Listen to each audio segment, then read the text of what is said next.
American President Donald Trump declared a national emergency Friday to provide more resources to fight the new coronavirus outbreak.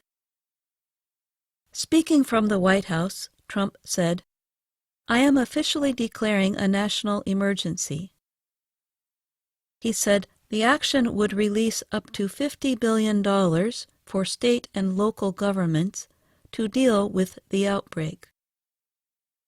The president said he was also giving Health and Human Services Secretary Alex Azar emergency power to ease federal regulations and laws to give doctors and hospitals flexibility in treating patients.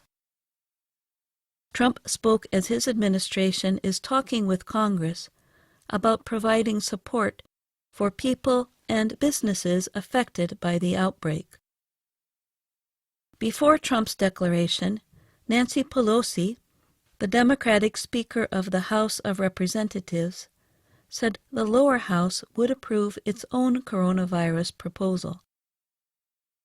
She called on Trump and the Republican-controlled Senate to put families first by supporting the proposal.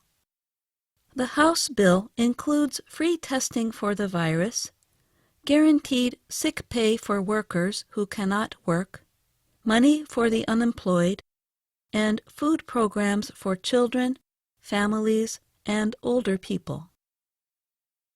The virus has changed the daily lives of many Americans. Sporting events have been canceled.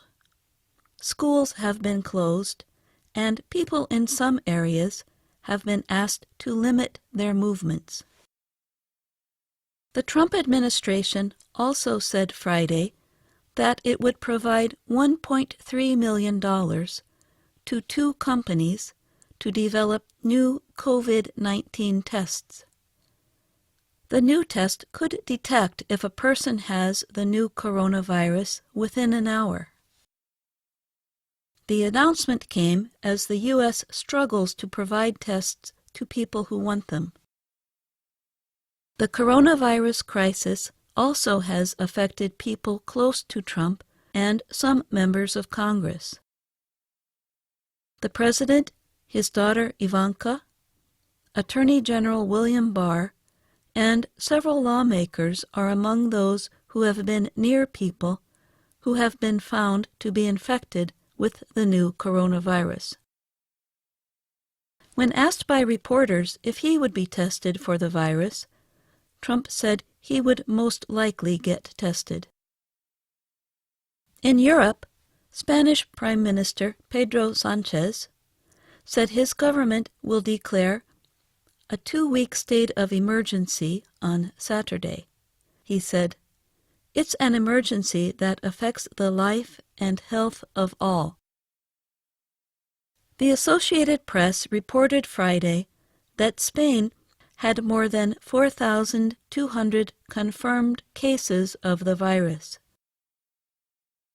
It also said that 120 people had died of the COVID-19 disease. The Prime Minister warned that the country could have over 10,000 infected persons by next week. On Friday, Spain blocked the movement of 60,000 people in 4 towns.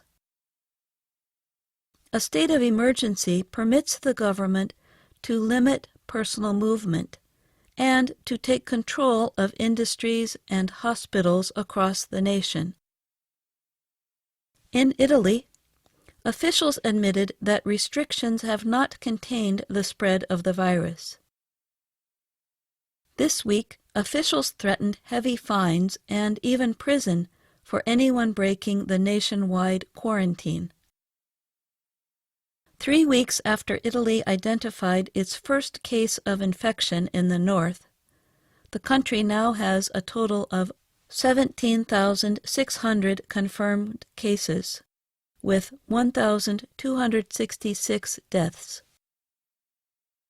World Health Organization Director General Tedros Adhanom Ghebreyesus said, "Europe has now become the epicenter of the pandemic, with more reported cases and deaths than the rest of the world combined, apart from China.